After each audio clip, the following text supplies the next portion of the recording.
আসসালামু আলাইকুম। Hello viewers, কেমন আছো? আশা করি ভালো আছো সবাই। তো আমি একটা প্রোগ্রামে ছিলাম এই নিকা সেন্টারে। তো ওখানে ডিনার করতে গেছি। তো একটু ডিনার শেষে বলি একটু ঘোরাঘুরি করি, ভিডিও করি, ভালো লাগছে। এই সঙ্গে ছিল একটা ফ্রেন্ড ছিল।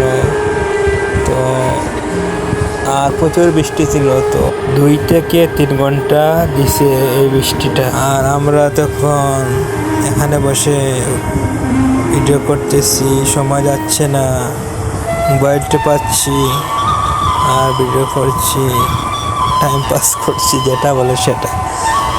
তো রাতের বেলা দেখি অনেক সুন্দর লাগে এই নিকা সেন্টারের আশপাশ লাইটিং করাটা। তো একটু ঘুরি ফিরি, একটা ভিডিও করি। তো আমরা কখন বৃষ্টি যাবে সেই অপেক্ষায় আছি। তো বৃষ্টি একটু একটু করে চলে গেছে। তো সবাই ভালো থাকবেন। আমার এই মুহূর্তে আমার এই ভিডিওটা শেষ করলাম। আসসালামু আলাইকুম ভিউয়ার্স।